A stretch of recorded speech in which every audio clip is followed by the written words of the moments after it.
திமுக கூட்டணியிலேருந்து திருமாவை கயட்டணும் எப்படியாது. நீ வந்து அங்கே பாரு அடிமையாக இருக்க, உங்களுக்கு அவமானமாக இல்லையா, உனக்கு உன்னை பார்த்தா பரிதாபமாக இருக்குது அப்படின்னு சொல்லி திருமாவை கயட்டி விட்டா திமுக அன்றைக்கி ஒரு பெரிய லாஸ் வரும், தலித் ஓட்டுகளே போயிடும் அப்படின்ற எண்ணத்தில் அவரை வந்து ப்ரொவோக் பண்ணுறாங்க, அவரை தூண்டி விடுறாங்க. ஆக்சுவலாக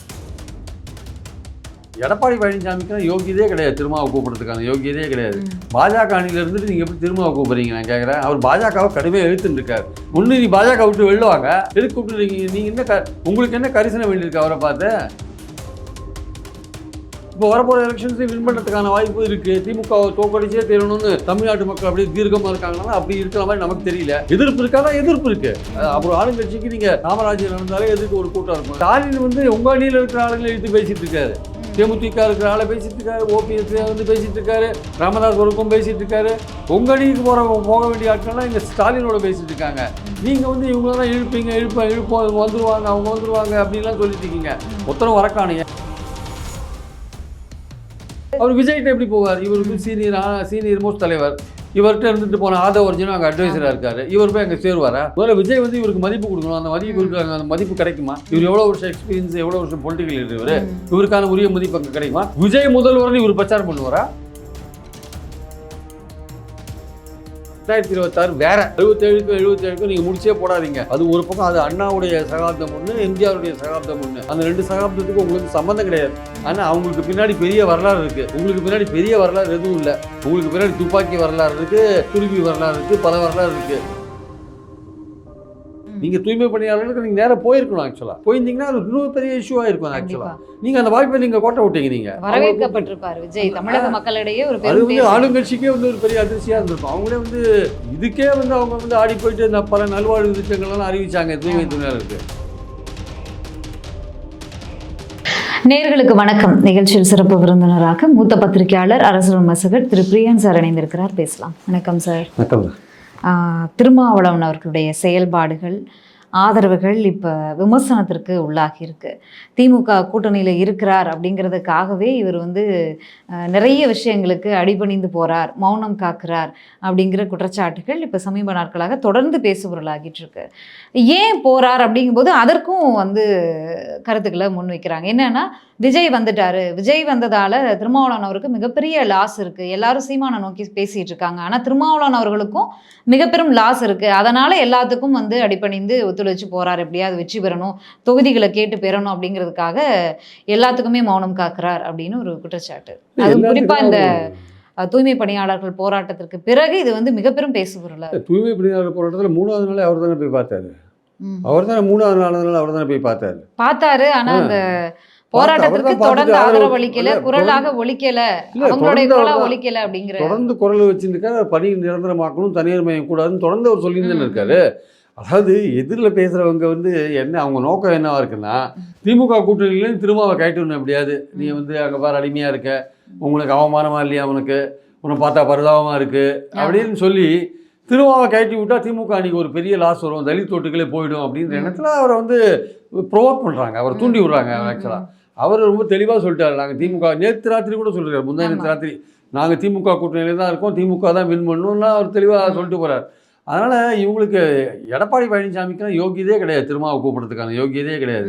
பாஜக அணியில் இருந்துட்டு நீங்கள் எப்படி திருமாவை கூப்பிட்றீங்க நான் கேட்குறேன். அவர் பாஜகவை கடுமையாக எழுத்துன்னு இருக்கார். ஒன்று நீ பாஜக விட்டு வெளிலுவாங்க, எதுக்கு கூப்பிட்டுருக்கீங்க? நீங்கள் என்ன உங்களுக்கு என்ன கரிசனை வேண்டியிருக்கு அவரை பார்த்து? உங்களுக்கு என்ன, அவர் திமுக அணியில் 3 எலெக்ஷனை வெற்றியை பார்த்துட்ருக்காருங்க. உங்களை மாதிரி தோல்வியை பார்த்துட்ருக்காரு. அவர் 3 எலெக்ஷனை வெற்றியை பார்த்துட்ருக்காரு. எதுக்கு நீங்கள் சொல்லி அவர் வரணுமா?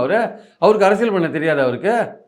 அவர் அதிகமான இடங்கள் கேட்குறத கேட்பார், கொடுக்குறத வாங்கிப்பாரா, இல்லை இருக்குமா அதில் ஏதாவது பிரச்சனை பண்ணுவாரா எலெக்ஷன் போது தெரியும். அவரை பொறுத்த மட்டும் அவர் தலித் பிரச்சனைகளுக்கு போராடிட்டு இருக்காரு. அவர் வேங்கை வேலாக இருந்தாலும் போராடுறாரு, எந்த விஷயமா இருந்தாலும் போராடுறாரு. இந்த நீங்கள் சொல்கிற தூய்மை பணியாளர்களும் போராடிட்டு இருக்காரு, கள்ளக்குறிச்சி இதுக்கும் போராடுறாரு. அது மாநாடு நடத்தினார், மதுவிலக்கு மாநாடு நடத்தினார், மத நல்லிணக்க மாநாடு நடத்துகிறாரு. நீங்கள் ஒரு கூட்டணியில் இருக்கீங்கன்னா, இப்போ நீங்கள் நிதிஷ்குமாரையும் சந்திரபாபு நாயுடையும் பார்த்து உனக்கு வெக்கமாக இல்லை, மோடி பண்ணுற எல்லாத்துக்கும் நீங்கள் சப்போர்ட் பண்ணியிருக்கீங்களேன்னா அவங்க என்ன பண்ணுவாங்க? ஓவரால் இப்போ மோடி பண்ற ஏதாவது ஒரு சம்பவம் நடந்துருச்சு, நாட்டில் ஒரு பிரச்சனை அப்படின்னா மோடி வந்து பதவி விலகணும், மோடி தான் சரியில்லை அப்படின்னு சொல்றீங்களே. அப்போ தமிழகத்தில் நடக்கிற எல்லா பிரச்சனைக்கும் நீங்கள் ஸ்டாலின் பதவி விலகணும், ஸ்டாலின் சரியில்லை, ஆட்சி சரியில்லைன்னு சொல்லணும்ல, ஏன் சொல்லலை அப்படின்னு கேட்குறாங்க. அதாங்க நம்ம பாயிண்ட் என்னன்னா வந்து இப்போ மோடி பல விஷயம் பண்ணுறாரு, வக்ஃப் போர்டு பில்லேருந்து பலது கொண்டுறாரு, அதெல்லாம் எதிர்க்கட்சிகள் எதிர்க்கிறாங்க. அப்போ வந்து சந்திரபாபு நாயுடு பேசாமல் இருக்காரு. அப்போ மக்கள் எதிர்க்கட்சிகள்லாம் சந்திரபாபு நாயுடு ஊமையாக இருக்கான்னு கேட்குறாங்கல்ல. அவன் தோழமை கட்சியாக இருக்கான், ஆட்சியில் பங்கு பெற்றுருக்கான், அவருக்கு வேறு வழி கிடையாது. ஏன்னா ஆந்திராவில் வந்து நிறைய ஃபண்ட்ஸ் வேண்டியதாக இருக்குது, மத்தியிலேருந்து ஃபண்ட்ஸ் நிறையா வருது. இப்போ நடுவில் வந்து நீங்கள் காங்கிரஸும் ஆட்சி அமைக்கிறதுக்கான வாய்ப்பு இல்லை, எதுக்காக இருக்கிற அரேஞ்ச்மெண்ட்டை டிஸ்டர்ப் பண்ணணும் அப்படின்னு போயின்னு இருக்கு. இவரை பொறுத்த மட்டும் இவர் 3 எலெக்ஷனாக திமுகவோட வின் பண்ணிட்டு இருக்காரு திரும்ப. இப்போ வரப்போகிற எலெக்ஷன்ஸையும் வின் பண்ணுறதுக்கான வாய்ப்பு இருக்குது. திமுக தோக்கடிச்சே தெரியணும்னு தமிழ்நாட்டு மக்கள் அப்படியே தீர்க்கமாக இருக்காங்கன்னா அப்படி இருக்கிற மாதிரி நமக்கு தெரியல. எதிர்ப்பு இருக்கானா? எதிர்ப்பு இருக்குது. அப்புறம் ஆளுங்கட்சிக்கு நீங்கள் ராமரே ஆட்சி செஞ்சாலும் அவருக்கு எதிராக ஒரு கூட்டம் இருக்கும். அது ராமராஜ்யம் நடந்தாலே எதிர்க்க ஒரு கூட்டம் இருக்கும், எதிர்க்கிறதுக்கு ஒரு கூட்டம் இருக்கும். அந்த மாதிரி இங்கே வந்து எந்த ஆட்சி நடந்தாலும் எவ்வளவு சிறப்பான ஆட்சி கொடுத்தாலும் அதிருப்திகள் இருக்க தான் செய்யும். இந்த கவர்னர் மாதிரி ஆட்களாக தானே பேசிகிட்டு இருக்காங்க. பாஜகவோட மோசமாக பேசிகிட்டு இருக்காரு கவர்னர்.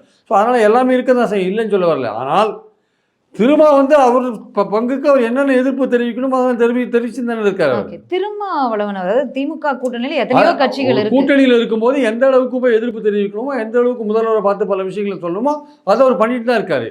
நீங்க சும்மா அப்போ சந்திரபாபு நாயுடு நிதிஷ்குமார் என்ன பண்றாங்களோ அவங்கள பற்றி யாராவது எதிர்கட்சிகள் என்ன ஆல் இண்டியா லெவலில் சொல்கிறாங்களோ அது மாதிரி தான் இங்கே வந்து திருமாவை பற்றியும் சிபிஎம் பற்றியும் இங்கே இருக்கிறவங்களாம் சொல்லிட்டு இருப்பாங்க, மற்ற கட்சிகள்லாம் சொல்லிட்டு இருப்பாங்க. அவருக்கு வந்து அது வெற்றியான ஒரு வெற்றியை நோக்கி போகும்போது 26 எலெக்ஷன் நோக்கி போகும்போது திமுக அணியில் இருந்தால் வெற்றி கிடைக்குன்னு அவர் நினைக்கிறார் ஆக்சுவலாக. அதனால தான் அவர் அங்கே இருக்கார். அவர் கொள்கை ரீதியிலான கூட்டணி, அவர் சமூக நீதி அடிப்படையாக கொண்ட கூட்டணின்றாரு. மோடி எதிர்க்கிறதுல ஒன்றா இருக்காங்க. நீங்க மோடி எதிர்க்கிறதுல ஒன்றா இருக்கீங்களா? எடப்பாடி ஒன்றா இருக்காரா? சொல்லுங்க. எடப்பாடி மோடி எதிர்த்து ஒரு வார்த்தை பேசுவாரா? பேச மாட்டார். திருமாவளவன் அவர்களே முதலமைச்சரை மேடையில் வச்சுட்டும் சரி, எதிர்த்தரப்புல இருந்து விமர்சனம் வைக்கக்கூடியவங்களும் சரி, பல நேரங்களில் சொல்றதுன்னா திருமாவளவன் எந்த பக்கம் இருக்காரோ அந்த கூட்டணிக்கு வெற்றி நிச்சயம் அப்படின்றாங்க. அவர் சொற்ப ஓட்டுகள் தான் விசிகாக்கு கிடைக்குது, ஆனா அவர் இருக்கிற பக்கம் வெற்றி நிச்சயம்னு சொல்றாங்களே, அது எந்த வகையில்? அவருக்கு வந்து ஒரு இமேஜ் இருக்குங்க. அவர் தலித்து அடையாளப்படுத்தி எதிரானவர் அப்படிங்கிற, அவர் தலித்துன்னு தன்னை அடையாளப்படுத்தி கொண்டு தலித்து வாக்காளர்களுக்கான ஒரு தலைவர்னு நம்ம அவரை பார்க்கக்கூடாது. அவர் அதையும் தாண்டி ஒரு பொதுவான தலைவராக எமர்ஜ் ஆயிருக்காருன்றதான் பாயிண்ட் அதில் ஆக்சுவலா. ஸோ பெரும்பாலான தலித்துகள் அவரை தலைவராக ஏற்றுக்கிறாங்கன்றதுல சந்தேகம் கிடையாது. ஆனா அவர் வந்து என்ன நினைக்கிறார், எல்லோருக்குமான தலைவராக மாறணும்னு நினைச்சு அதுக்கான காய்களை அவர் நடத்திட்டு இருக்காரு. அதனாலதான் வந்து பொது தொகுதியிலலாம் ஆட்களை நிற்க வைக்கிறாரு, வின் பண்றாங்க அவங்க. ஸோ அதனால வந்து தலித்து அவர் இருக்கிற பக்கம் வந்து வெற்றி நிச்சயம் அப்படின்னா வந்து வெற்றி பெற்றிருக்கு. அவர் இருந்த அணி தோல்வி அடைஞ்ச வரலாறுலாம் கூட இருக்கு. இந்த 3 எலெக்ஷனே வெற்றி பெற்றிருக்கு. இந்த 3 எலெக்ஷன் திமுக பக்கம் இருக்காரு, 3 எலெக்ஷனை வின் பண்ணியிருக்கோம். ஏன்னா எதிர்க்க வந்து ஒரு வலிமையான கூட்டணியே கிடையாது. இப்போ 19 வந்து திமுக பாஜக, ஆளுங்கட்சி திமுக, அதிமுக, அதுக்கு எதிராக நிறைய குற்றச்சாட்டுகள், மத்தியில் மோடி, அதுக்கு எதிராக நிறைய குற்றச்சாட்டுகள். திமுக வின் பண்ணிச்சு. 21 அதிமுக ஆட்சியை வீட்டுக்கு அனுப்பணும், 10 வருஷம் ஆட்சின்னு அப்போ வந்து பாஜக அதிமுக கூட்டணியை முறியடிச்சாங்க அவங்க. அப்போ 24 பாஜக அதிமுக தனியாக பிரிஞ்சுது. திமுகவுக்கு ரொம்ப சௌரியமாக போச்சு, ஸ்வீப் பண்ணாங்க. ஸோ இருக்கிற கூட்டணி பலவீனமாக இருக்குது. எதுக்கு அவங்களால பலமான கூட்டணி கட்டமைக்க முடியல? திமுகவுக்கு எதிரான உங்களுக்கால பலமான கூட்டணி கட்டமைக்க முடியாதனால திமுக அணியில் இருக்கிற யாராவது ஒருத்தர் இழுக்க முடியுமா நீங்கள் ட்ரை பண்ணுறீங்க, அது உங்களுடைய இது. ஆனால் மாறா என்ன நடக்குதுன்னா, ஸ்டாலின் வந்து உங்கள் அணியில் இருக்கிற ஆளுங்களை எடுத்து பேசிட்டு இருக்காரு, தேமுதிக இருக்கிற ஆளை பேசிட்டு இருக்காரு, ஓபிஎஸ்ல வந்து பேசிட்டு இருக்காரு, ராமதாஸ் ஒருக்கும் பேசிட்டு இருக்காரு. உங்கள் அணிக்கு போக வேண்டிய ஆட்கள்லாம் இங்கே ஸ்டாலினோட பேசிட்டு இருக்காங்க. நீங்கள் வந்து இவங்களெல்லாம் இழுப்போம், இவங்க வந்துருவாங்க, அவங்க வந்துருவாங்க அப்படின்லாம் சொல்லிட்டு இருக்கீங்க. ஒருத்தரும் வரக்கானு. ஏன்னா இங்கே வந்து வெற்றி நிச்சயம் அப்படின்றத உறுதியாக நம்புறாங்க ஆக்சுவலாக. சரி, ஏதோ நம்ம 5 இடத்துல போட்டி போட்டால் 4 இடத்துல வின் பண்ணணும்னு நினைக்கிறாங்க. உங்கள் கூட வந்தால் என்ன கேரண்டி இருக்குது சொல்லுங்கள்? விஜய் கூட போனாலே என்ன கேரண்டி இருக்குது? அவரே அன்டெஸ்டடாக இருக்கார், எவ்வளோ வரும்னு தெரியாது. இது அதிமுக பாஜக கூட்டணி ஏற்கனவே திமுக அணிகிட்ட தோத்த அணி தான் ஆக்சுவலாக. இப்போ புதுசாக திமுகவுக்கு எதிராக ஒரு ஆன்டி இன்கம்பன்சி இருக்கு வச்சுக்கோங்க, அது ஒரு 4% 5% இருக்குன்னே கூட வச்சுக்கோங்க. அவர் இப்போ செய்திருக்கிற நலத்திட்டங்கள் மூலமாக பல்வேறு ஓட்டு வங்கி, பெண்கள் ஓட்டு வங்கி போன்ற விஷயங்களை அவர் சேர்த்தாருன்னு வச்சுக்கோங்க. இப்போ வந்து இப்போ முதியோர்களுக்கான ரேஷன்லாம் கொடுக்குறாரு, அதெல்லாம் வந்து ஒரு ஓட்டு வங்கியை வந்து இன்க்ரீஸ் பண்ணுற ஒரு விஷயம் தானே, ரேஷன் கொடுக்கறது அந்த மாதிரி விஷயங்கள்லாம். ஸோ அதனால் போட்டி வந்து கொஞ்சம் கடுமையாக இருக்கும். பட் எதுக்கு வந்து அணி பலமாக இல்லை, எதிர்க்கு அணி பலமாக இல்லாத போது எதுக்காக வந்து வாக்குறுதிகள் நிறைவேற்றாத சிலது இருக்கு, எல்லாம் இருந்தாலும் ஆப்போசிட்ல பலமா இல்லை. அது எதுக்கு அதை வந்து திரும்ப வந்து எதுக்கு அந்த கூட்டணி அங்கே போய் எங்கே போய் சேருவார்? அவர் வந்து அதிமுக பாஜகவில் போய் சேருவாரா? பாஜக இருக்கிற இடத்துல ஒரு போவாரா? அந்த கட்சி அவர் போனால் அதை விட போகிறதுக்கான வாய்ப்பே கிடையாது வச்சுக்கோங்க. பேசும்போது அவர் விஜய்கிட்ட எப்படி போவார்? இவருக்கு சீனியர் மோஸ்ட் தலைவர், இவர்கிட்ட இருந்துட்டு போன ஆதவ அர்ஜுனும் அங்கே அட்வைசராக இருக்காரு, இவர் போய் அங்கே சேருவாரா? முதல்ல விஜய் வந்து இவருக்கு மதிப்பு கொடுக்கணும். அந்த மதிப்பு கிடைக்குமா? இவர் எவ்வளோ வருஷம் எக்ஸ்பீரியன்ஸ், எவ்வளோ வருஷம் பொலிட்டிக்கல் இவர், இவருக்கான உரிய மதிப்பு அங்கே கிடைக்குமா? விஜய் முதல்வர்னு இவர் பிரச்சாரம் பண்ணுவாரா? எப்படிங்க பண்ணுவார்? அவர் தன்னை முதல்வர் கேண்டிடேட்டாக ஒரு கட்டத்தில் உருவாக்குறதுக்கான முயற்சிகளை அவர் இறங்கிக்காரு.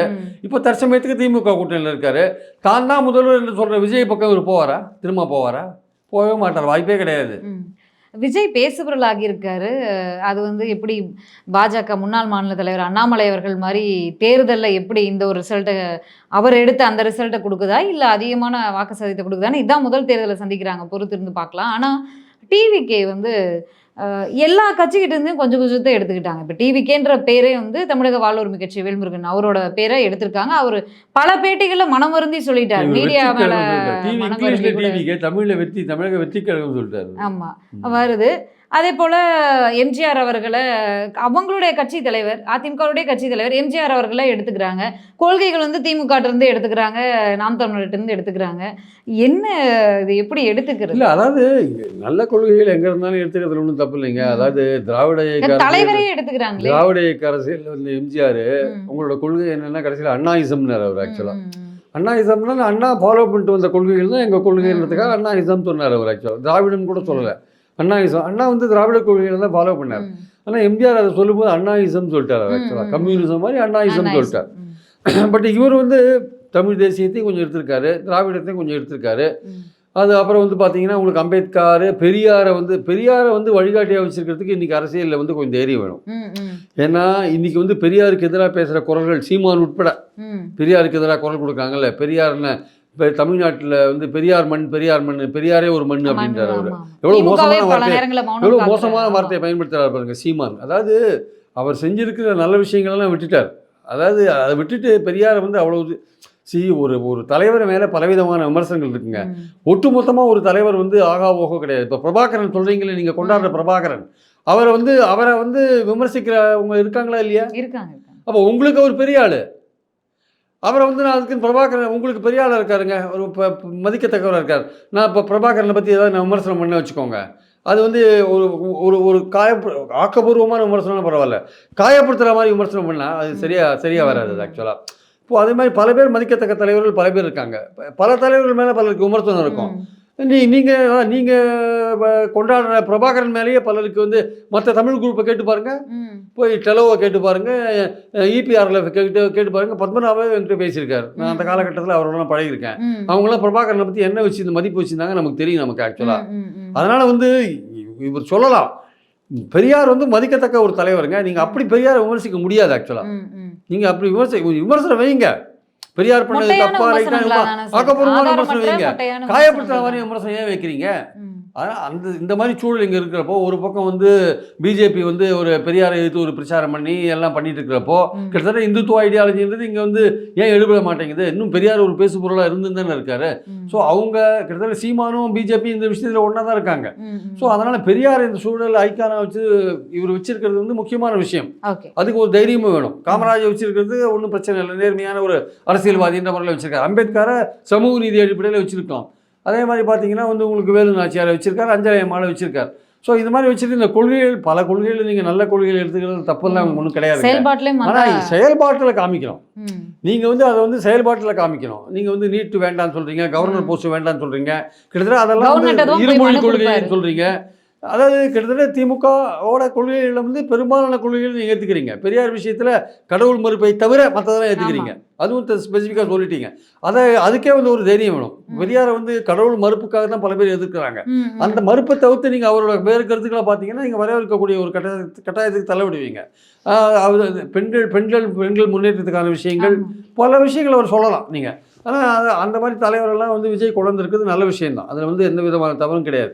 ஆனால் அந்த தலைவர்களை நீங்கள் கொண்டாடுற அதே நேரத்தில் எந்த அளவுக்கு அந்த பாலிசிஸை நீங்கள் வந்து இம்ப்ளிமெண்ட் பண்ண போகிறீங்க? திமுகவை ஒழிக்க வேண்டும், கரெக்டு. மாற்று வழி என்ன? மாற்று என்ன சொல்லுங்கள், என்னென்ன ஐடியா வச்சுருக்கீங்க சொல்லுங்கள். மதுரை மாநாட்டில் சொல்லுங்கள், மக்கள் எதிர்பார்க்குறாங்க. இல்லை நீங்கள் பயணம் போகும்போது சொல்லுங்கள், என்ன பண்ண போகிறீங்கன்னு சொல்லுங்கள். அதெல்லாம் சொன்னீங்கன்னா நீங்கள் பெட்டராக இருக்கும். ஸோ அதனால் நீங்கள் சொல்ல வேண்டிய விஷயம் நிறையா இருக்குது மக்களுக்கு. நீங்கள் 67 77 சொல்லிங்கன்னா அது ரெண்டுத்துக்கும் உங்களுக்கு வந்து சம்மந்தம் கிடையாது. இந்த விஷயம் 2026 வேறு. 67க்கும் 77க்கும் நீங்கள் முடிச்சே போடாதீங்க. அது ஒரு பக்கம், அது அண்ணாவுடைய சகாப்தம் ஒன்று, எம்ஜிஆருடைய சகாப்தம் ஒன்று. அந்த 2 சகாப்தத்துக்கும் உங்களுக்கு சம்மந்தம் கிடையாது. ஆனால் அவங்களுக்கு பின்னாடி பெரிய வரலாறு இருக்குது. உங்களுக்கு பின்னாடி பெரிய வரலாறு எதுவும் இல்லை. உங்களுக்கு பின்னாடி துப்பாக்கி வரலாறு இருக்குது, வேறு பல குருவி வரலாறு இருக்குது, பல வரலாறு இருக்குது. வேற எந்த வரலாறும் கிடையாது. சர்க்கார் மக்கள் நலப்பணியிலே கொஞ்சம் கொஞ்சம் உங்கள் மன்றங்கள் பண்ணியிருக்கலாம், அதெல்லாம் இல்லைன்னு நான் சொல்ல வரல. இது மாதிரி எல்லா நடிகர்களும் பண்றாங்க. இப்போ சூர்யா எவ்வளவோ பண்றாரு, காரியம் பண்றாரு. சூர்யா அவர்கள் சொந்த காசையே போட்டு பண்றாரு. இவர் ரசிகர்கள் தான பண்றாரு. கிட்டத்தட்ட 2500 3000 6000 பேருக்கு வந்து படிப்புக்கு உதவி பண்ணியிருக்காரு. அது மாதிரிலாம் இருக்கும்போது அரசியல் ரீதியாக உங்களுடைய பயணம் என்ன ஆக்சுவலாக? அந்த பயணம் வந்து மக்களுக்கான பயணமாக இருந்ததா, மக்கள் போராட்டத்துக்கான பயணமாக இருந்ததா, மக்களுடைய ஒரு நல்வாழ்க்கைக்கான பயணமாக இருந்ததா? இதெல்லாம் நீங்கள் இனிமேல் தான் பண்ணணும். அதனால் உங்களுக்கான வாய்ப்புகள் இருக்குது. அந்த வாய்ப்புகள் வந்து உங்கள் வாசல் கதவை தட்டுறது எப்போன்னு பார்த்தீங்கன்னா, உங்களுடைய செயல்பாடுகள் அடிப்படையில் தான் அது வரும் ஆக்சுவலாக. அந்த செயல்பாடுகள் நீங்கள் வகுத்துக்கொள்ளணும் ஆக்சுவலாக. அது வந்து உங்கள் பயணத்துலேயும் மாநாட்டிலையும் தெரியணும் ஆக்சுவலாக. ஓகே, விஜய் அவர்களை பொறுத்த வரைக்கும் அரசியலுக்கு வந்துட்டாரு, முழு நேர அரசியல் இருக்கேன்றாரு, எல்லாமே பேசுகிறாரு. பதிலடிகளை வந்து கீழ் தரப்பில் இருக்க செய்தி தொடர்பாளர்கள் பேசுகிறாங்க. ஆனால் விஜயை நோக்கி இன்னொரு டிவிகே சார்பான வேல்முருகன் அவருக்கும் காரசாரமான விவாதங்கள், விமர்சனங்கள் வந்துச்சு, சவாலுக்கெல்லாம் விட்டுருந்தாரு. அதே போல் அதிமுக தலைவரை எடுத்துக்கிறாங்க, அந்த நேரத்தில் விமர்சிக்கப்படுகிறார் விஜய். ஓப்பனாக சொல்லணும் அப்படின்னா கடுமையாக திட்டப்படுறார் விஜய், எம்ஜிஆர் அவரை வந்து எடுத்துக்கிறதுக்கு. அதே போல் பல தரப்புல இருந்து, சீமான் தரப்புல இருந்து, பல தரப்புல இருந்து விஜய் அவர்களை நோக்கி பல கேள்விகள் வருது, விமர்சனங்கள் வருது. எதற்குமே பதில் தராத ஒரு தலைவராக இருக்கார். அப்போ மக்கள் பிரச்சனை வரும்போது இவர் வந்து வெற்றி பெற்று வந்துறாரோ இல்லை என்ன நடக்குதோ தெரியல. மக்களுக்கு ஒரு பிரச்சனை வரும்போது ஆட்சியாளர்களை நோக்கி அறிக்கை மட்டும் எழுதிட்டு இருந்தா போதுமா? அது செயல்பாட்டுக்கு வந்துருமா? எதிர்த்தரப்புல இருந்து கேள்விக்கே பதில் வர மாட்டேங்குதே. மக்கள் பிரச்சனைக்கு இவர் எப்படி தீர்வை நோக்கி கொடுப்பாருன்னு கேட்குறேன். அதாங்க, இவர்கிட்ட வந்து நிறைய எதிர்பார்க்குறாங்க. இவரை பற்றின விமர்சனங்களுக்கு பதில் எதிர்பார்க்குறாங்க. இவர் வந்து எப்படி வந்து மக்கள் பிரச்சனைக்காக டீல் பண்ணுறாருன்ற விஷயத்தை பார்க்க விரும்புகிறாங்க. அதனால் வந்து இவர் வெளியில் வர வேண்டிய அவசியம் நிறையா இருக்குது. கூட்டை விட்டு வெளியே வர வேண்டும் விஜய். குருவி கூட்டை விட்டு வெளியே வர வேண்டும் விஜய். அந்த கூட்டை விட்டு வெளியில் வந்தார்னா தான், மக்கள் மத்தியில் வந்தார்னா தான் அவர் என்ன பேசுகிறாரு, அவர் உண்மையிலேயே அவர் வந்து பாஜகவை கொள்கை எதிரின்னு சொல்கிற விஜய் எப்படிப்பட்ட ஒரு விமர்சனங்களை பாஜக அரசை நோக்கி வைக்கிறாரு, அதை பார்க்கணும். அதே மாதிரி வந்து அரசியல் எதிரியாக திமுகவை பற்றி நீங்கள் விமர்சனம் வைப்பீங்க, அது தெரிஞ்ச விஷயம். எந்தெந்த விஷயங்களுக்காக பாஜகவை எதிர்க்கிறாரு, ஏன் எதிர்க்கிறாருன்னு ஒரு ஓப்பன் ஸ்டேட்மெண்ட் அதான் சொல்லுங்க. அது பிளவுவாத அரசியல் பண்ணுறாங்க. அதான், ஆனால் வேறு பல விஷயங்கள் இருக்கு பாஜகவை பற்றி. அந்த அரசை பற்றி பலவிதமான விமர்சனங்கள் இருக்குல்ல. அதில் நீங்கள் இப்போ தேர்தல் கமிஷனை பற்றி வாயை தரங்க. ராகுல் காந்தி அப்படிங்கிற விஷயத்தில் திமுக மட்டுமே தான் இது வரைக்கும் சாடி. ராகுல் காந்தி அரெஸ்ட் பண்ணதை பற்றி நீங்கள் பேசுகிறீங்க. ஆனால் தேர்தல் கமிஷனை ஏன் ராகுல் காந்தி குற்றம் சாட்டினார் அதை பற்றி பேசுங்க. ஓட்டு திருட்டுன்னு ஒரு விஷயத்த சொல்றாரு, பேசுங்க அதை பத்தி. ராகுல் காந்தி அவர்கள் சொன்னது வந்து பொய் குற்றச்சாட்டு அப்படின்னு சொன்ன பாஜகவினரே இன்னைக்கு வந்து கொளத்தூர் தொகுதியில இவ்வளவு போலி வாக்காளர்கள் இருந்திருக்காங்க, இந்த தொகுதியில் இவ்வளவு இருந்திருக்காங்கன்னு அவங்களே சொல்றாங்க. அப்ப அவங்களே வந்து வாக்கு திருட்ட ஒத்துக்குறாங்க, தேர்தல் கமிஷன் மேல குற்றம் சாட்டுறாங்க. இப்ப கூட அவங்க சொல்ற அந்த கொளத்தூர் இதுல போய் பார்த்தா அது ஒண்ணுமே இல்லை. அது வந்து ஒரு அபார்ட்மெண்ட், ஒரே அட்ரஸ்ல அவ்வளவு முக பேர் இல்லை. அபார்ட்மெண்ட்ல 10 கொடுத்தவங்க இருக்கதான் செய்வாங்க. அந்த இதுன்னு சொல்லிட்டு நீங்க கிளாரிஃபை பண்ணியிருக்காங்க. இந்த வலைத்தளத்தில் இந்த விஷயங்கள்லாம் தப்புன்னு ப்ரூவ் பண்ணியிருக்காங்க. அது ஒரு பக்கம் இருக்கட்டும். நான் என்ன சொல்ல வரேன்னா, அப்போ எதுக்காக ராகுல் காந்தி வந்து தேர்தல் கமிஷனை குறை சொல்கிறாரு? அதோட மூல பிரச்சனை என்ன ஆக்சுவலாக? அதோட அடிமட்டமான பிரச்சனை என்ன? அந்த பிரச்சனையை பற்றி பேசுங்க, வாக்கு திருட்டை பற்றி பேசுங்க. ஆன்லைன்லேயே பேசி வீடியோ கூட போடலாம் சார், வெளியில் வரணும்னு கூட. அதெல்லாம் பண்ண மாட்டேன்றாரு அவர். என்ன இப்போ ஜனநாயகம் கூட கிட்டத்தட்ட முடிகிற ஸ்டேஜில் வந்துடுதுன்னு சொல்கிறாங்க. அவர் என்ன முடிஞ்சிருதுன்றாங்க. முடிஞ்சிருது, ஏதோ போஸ்ட் ப்ரொடக்ஷன் வேலை நடந்துட்டு இருக்குன்னு சொல்கிறாங்க. நம்ம பாயிண்ட் என்னன்னா, இப்போ ஒரு பெரும்பாலும் ஃப்ரீயாக தானே இருப்பார். ஃப்ரீயாக இருக்கும்போது இதெல்லாம் பண்ண வேண்டியது தானே. எதுக்காக வந்து நீங்கள் சொல்கிற மாதிரி வீடியோ கூட போடலாமே, ட்விட்டரில் கூட அரசியல் பண்ணுறது அப்படிங்கிறதே ஒரு முரண் தான். தனக்கு கிடைக்கிற மீதி நேரத்தில் அரசியல் பண்ணுறதுன்ற முடிவில் அவர் இருந்தார்னா அவருக்கான அரசியல் அவருக்கான அரசியலில் வந்து வெற்றி பெறத்துக்கான வாய்ப்பு குறைவு. இன்னும் நமக்கு டைம் நிறையா தேவையாக இருக்குது, நம்ம நிறைய நேரம் நமக்கு தேவையாக இருக்குது, நமக்கு இதுவே போராது அப்படின்ற அளவுக்கு அரசியல் பண்ணார்னா மக்கள் உங்களுக்கு ஆதரவு கொடுப்பாங்க. இல்லை நமக்கு கொஞ்சம் டைம் கிடைக்குது, அதில் இந்த அரசியலை பண்ணலான்னா உங்களை மக்கள் ஒதுக்கிடுவாங்க. நீங்கள் எவ்வளவு நேரம் டிவோட் பண்ணுறீங்க அரசியலுக்குன்றது தான் இங்கே முக்கியம். ஒரு முழு நேரம் அரசியல்வாதியாக மாறுறீங்களா, இல்லை பார்ட் டைம் அரசியல்வாதியாக மாறுறீங்களா, இல்லை வந்து நீங்கள் வந்து ஒரு இந்த பேசிஸில் இருக்கீங்களா, ஒரு கான்ட்ராக்ட் பேசிஸில் இருக்கிற மாதிரி இருக்கீங்களா? ஸோ நீங்கள் எப்படிப்பட்ட ஒரு அக்கறையை வந்து மக்கள் மேலே செலுத்துறீங்க, எப்படிப்பட்ட ஒரு இன்வால்மெண்ட் நீங்கள் காமிக்கிறீங்க பொது பிரச்சனைகள்ன்றதை பொறுத்து தான் இருக்குது. நீங்கள் தூய்மை பணியாளர்களுக்கு நீங்கள் நேராக போயிருக்கணும். ஆக்சுவலாக போயிருந்தீங்கன்னா அது இன்னும் பெரிய இஷ்யூவாக இருக்கும். ஆக்சுவலாக நீங்கள் அந்த வாய்ப்பை நீங்கள் கோட்டை விட்டீங்க. நீங்கள் வரவேற்கப்பட்டிருப்பார் விஜய் தமிழக மக்களிடையே. அது வந்து ஆளுங்கட்சிக்கே வந்து ஒரு பெரிய அதிர்ச்சியாக இருந்திருக்கும். அவங்களே வந்து இதுக்கே வந்து அவங்க வந்து ஆடி போயிட்டு பல நல்வாழ்வு திட்டங்கள்லாம் அறிவிச்சாங்க தூய்மை துணையாளருக்கு. அப்போ அவங்க யோசிப்பாங்கல்ல, ஏன்னா வந்து ஏன்னா ஒரு ஆக்டர் வராரு, ஆக்டர் மட்டும் இல்லை கட்சி ஆரம்பிச்சிட்டாரு. அப்போ மக்களுடைய எண்ணங்கள்லாம் நேரம் அந்த வெற்றி அவருடைய நோக்கமா இல்லையா? இல்லை, வெற்றி அவருடைய நோக்கமாக இருக்கலாங்க. பட் அந்த வெற்றிக்கான வழிகளை நீங்கள் பண்ணணும்ல. இல்லை, ரொம்ப ஈஸியா இருக்கே. களத்துல இறங்கி தீவிரமா அவர் 8 மாசம் அரசியல் பண்ணாருன்னா அவருக்கு வாய்ப்புகள் இருக்கும்போது, அட்லீஸ்ட் பல வெற்றியை முதலமைச்சர் இல்லைனாலும் அடுத்த கட்ட வாய்ப்புகள் இருக்கும்போது அதை நோக்கி அவர் பயணிக்கிற மாதிரி தெரியும். அவர் வந்து திமுகவுக்கு நான் தான் எதிரின்றாரு, நான் தான் முதலமைச்சர் கேண்டிடேட்ன்றாரு, எல்லாமே கரெக்டு. ஆனால் நீங்கள் அதுக்கேற்ற அரசியலை நீங்கள் பண்ண மாட்டேன்றீங்களே. நீங்கள் இப்போ நீங்கள் போட்டி போடுறது 2வது இடத்துக்கு போட்டி போடுறீங்க. அதிமுகவை நீங்களா 2வது இடம், அதான் பாயிண்டிங்க. இன்னைக்கு இருக்கிற வரையும் திமுகவுக்கு வந்து எட்ஜ் இருக்கிற மாதிரி தானே சுச்சுவேஷன் தான் இருக்கு. வேல்முருகன் அவர்களுக்கும் சீமான் அவர்களுக்குமே பதில் சொல்ல முடியல விஜய் அவர்களால. இதுல திமுகவுக்கு ஒரு அளவு இல்ல, அவர் வந்து வேல்முருகனையோ சீமானுக்கோ பதில் சொல்ல வேண்டாம்னு கூட நினைக்கலாம், சொல்ல முடியாது. நம்ம பாயிண்ட் என்னன்னா, இப்ப திமுக வந்து விஜய்க்கு பதில் சொல்லுதா? இல்ல விஜய் அதிமுக பத்தி பேசுறாரா? எல்லாரும் ஒரு கள்ள மௌனம் ஏதோ ஒரு இடத்துல கட்சியவே நாங்க கைப்பற்றிட்டோம்னு ஆதவர்ஜுனா சொல்றாரு. அந்த ஓட்டு அதிமுகவுடைய உறுப்பினர்கள் மொத்த பேரும் எங்க உறுப்பினர்களா இருக்காங்க, பேசணும் அப்படின்னு. அதெல்லாம் வாயால பேசலாங்க, உண்மையிலே அதெல்லாம் நம்ப முடியுமா? அதெல்லாம் அதிமுகல இருந்து எல்லாருமே போயிட்டாங்க. பதிலும் ஏற்புடைய அதிமுக அதிருப்தியில் நிறைய பேர் இருக்கலாம், எல்லாருமே தாவேக்காக்கு போயிட்டாங்கன்னு சொல்ல முடியாது. பட் எல்லா கட்சிகளுமே ஏதோ ஒரு மௌனத்தை ஏதோ ஒரு சாதிக்கிறாங்க. விஜயை பத்தி வந்து திமுக பேச மாட்டேன்றாங்க, விஜய் வந்து அதிமுக பத்தி பேச மாட்டேங்கிறாரு, விஜய் அதிமுக பத்தி பேச மாட்டேங்கிறாரு. அது மாதிரி நிறைய விஷயங்கள் இருக்கு. இப்போ எடப்பாடி பழனிசாமிகிட்ட போயிட்டு மோடி அரசை விமர்சிங்கன்னு விமர்சிப்பாரா? அவர் பேசாம தான் இருப்பார், எதுவும் பேச மாட்டார். ஏன்னா அவருக்கு வந்து என்ஃபோர்ஸ்மெண்ட் அது இதுன்னு பிரச்சனை இருக்கு, கூட்டணி வேற ஒழுங்கா போகணும், அவர் முதல்வர் கேண்டிடேட்னு பிரச்சாரம் வேற பண்ணணும், பல விஷயம் இருக்கிறதுனால போக மாட்டார். ஒவ்வொருத்தருக்கும் அவர் வந்து ஒரு ஹிடன் அஜெண்டான்னு சொல்ல முடியாது, அவங்க ஸ்ட்ராட்டஜி பண்ணுறாங்க ஒவ்வொருத்தரும். அதிமுகவை பற்றி விமர்சிக்காதன் மூலமாக அதிமுக ஓட்டை நம்ம வாங்க முடியுமான்னு விஜய் ட்ரை பண்ணுவார். விஜயை பற்றி விமர்சிக்காதன் மூலமாக திமுக நினைப்பாங்க இவர் எதுக்கு பெரிய ஆளாக்கணும், நமக்கு எதிரி வந்து அங்கீகரிக்கப்பட்ட எதிர்கட்சி அதிமுக தான், நம்ம அதோட நம்ம ஃபைட் பண்ணிக்கலாம்னு அவங்க நினைக்கலாம் ஒரு வேலை. அதனால விஜயை பொறுத்த மட்டும் அவர் வந்து முன்னணிக்கு வரணும், அவர் வந்து முன்னணி நடிகராக இருக்கலாம், அரசியலில் முன்னணிக்கு வரணும்னா இன்னும் நிறைய கள போராட்டங்கள்லாம் அவர் ஈடுபட வேண்டிய அவசியம் இருக்குது, நிறைய கலந்துரையாடல்களில் அவர் ஈடுபட வேண்டிய அவசியம் இருக்குது, நிறைய இன்டராக்ஷன் பண்ண வேண்டிய அவசியம் இருக்குது, ப்ரெஸ்ஸோடலாம் நிறைய மீட் பண்ண வேண்டிய அவசியம் இருக்குது. எதுவுமே பண்ணாதான் நான் வெறும் இதுதான் எழுதுவேன். நீங்கள் கூட்டத்தை கூட்டலாம், மதுரையில் கூட நல்ல கூட்டத்தெல்லாம் உங்களுக்கு கூடலாம், கூடின கூட்டம்லாம் ஓட்டாகுமா சொல்ல முடியாது. உங்களை பார்க்கறதுக்கு வருவாங்க நடிகர்ன்ற முறையில்.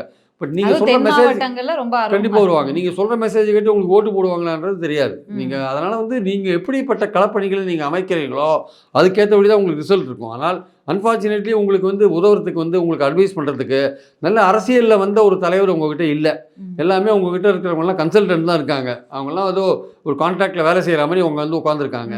ஸோ அது எவ்வளோ தூரம் அந்த ஸ்ட்ராட்டஜி அவங்க பண்ணுறதெல்லாம் வந்து ஏட்டு சுரக்காயாக இருக்குமா, இல்லை உண்மையிலேயே கிரவுண்ட் லெவலில் வெற்றி பெற ஸ்ட்ராட்டஜி தான் சொல்ல போகிறாங்களா, அதெல்லாம் பொறுத்து இருந்தால் பார்க்கணும். நம்ம கடைசியாக இந்த மாநாட்டில் என்ன சார் எதிர்பார்க்கலாம்? 2 வருஷம் ஆச்சு கட்சி ஆரம்பிச்சு, இந்த மாநாட்டிலையாவது கொள்கை ரீதியிலான பிரச்சாரங்கள், என்ன செய்ய போகிறோம், இந்த தேர்தலில் நாங்கள் வெற்றி பெற்றால் என்ன செய்ய போகிறோம், அப்படியான தீர்வு கண்டிப்பாக அதை எதிர்பார்க்குறாங்க, மக்கள் எதிர்பார்ப்பாங்க.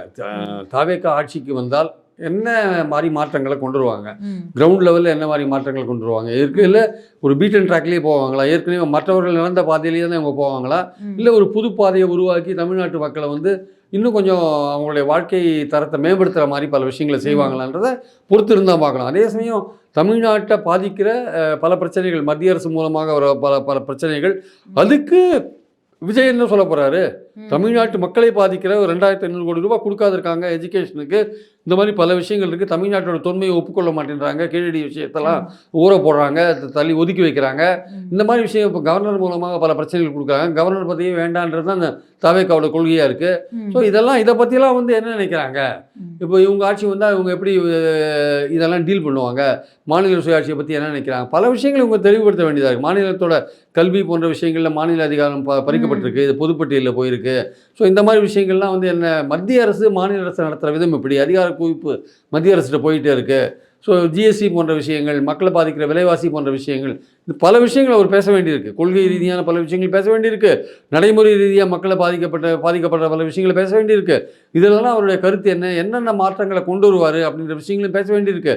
இதெல்லாம் பேசினா தான் வந்து அதே மாதிரி மத்தியில் ஆளுகின்ற பாஜகவை வந்து சரியான அளவில் விமர்சிக்க வேண்டிய அவசியம் இருக்குது. திமுகவை பற்றி நீங்கள் விமர்சிப்பீங்கன்றதில் அது தெரிஞ்ச விஷயந்தான். ஸோ இதெல்லாம் நீங்கள் பண்ணினீங்கன்னா மக்கள் உங்களை எடை போடுறதுக்கான ஒரு வாய்ப்பு கிடைக்கும். அந்த எடை போடும்போது தான் வந்து உங்களுக்கு ஓட்டு போடுறாங்களா இல்லையான்றது தெரிய வரும்.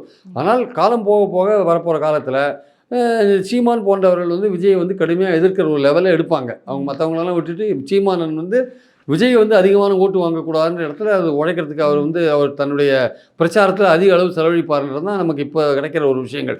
ஸோ சீமானை வந்து விஜய் எப்படி ரியாக்ட் பண்ண போகிறாரு அவருக்கு, இல்லை அவரை வந்து இவர் கண்டுக்காத விட்டுருவாரா இல்லையா, ஸோ அந்த டேமேஜ் எப்படி சரி பண்ண போகிறாரு போன்ற விஷயங்கள்லாம் இருக்கிறத பார்க்கணும். அதனால் வந்து விஜயை பொறுத்த மட்டும் யாரும் அவரை நம்பி இன்னும் கூட்டணிக்கு வரவே இல்லை. இன்னும் 8 மாதத்தில் அவங்க எத்தனை யாராவது வருவாங்களா இல்லைன்னு தெரியல. இல்லை அவர் தனியாக தான் வந்து கலக்க காண போகிறாருன்னு தெரியல. ஏன்னா கூட்டணிக்கு கதை அவரும் திறந்து வச்சுட்டாரு. இதுவரை யாரும் வரல. எப்படி அதிமுக பாஜக கூட்டணிக்கு யாரும் போலையோ அதே மாதிரி இங்கேயும் வரல. ஸோ அதனால் வந்து இந்த திமுகவுக்கு எதிராக வந்து ஒரு கூட்டணி, பலமான கூட்டணி யாராலையும் 2 பேராலையும் கட்டமைக்க முடியல. ஸோ இந்த சூழல் தேர்தல் வரையும் நீடிக்க போதா, இல்லை யாராவது ஒருத்தர் பலமான கூட்டணி கட்டமைப்பாங்களா, அது விஜயா இல்லை அதிமுக பாஜகவா? ஸோ இந்த மாதிரி பல விஷயங்கள் இருக்குது, பொறுத்து இருந்து பார்க்கணும். விஜய் நடத்த அரசியலை பொறுத்து தான் அவருக்கு கூட்டணி பலமோ இல்லை அவருடைய சொந்த பலமோ நம்ம கணிக்க முடியும். ஆக்சுவலாக பாமகவில் ராமதாஸ் அவர்கள் சொன்ன மாதிரி செயல் தலைவராக செயல்பட இனிமே அப்படின்னு சொன்ன மாதிரி விஜய் அவர்கள் எப்படி செயல்படுறாரு இனி அப்படிங்கிறத பொறுத்து இருந்து பார்க்கலாம். நன்றி, வணக்கம். தேங்க்யூ.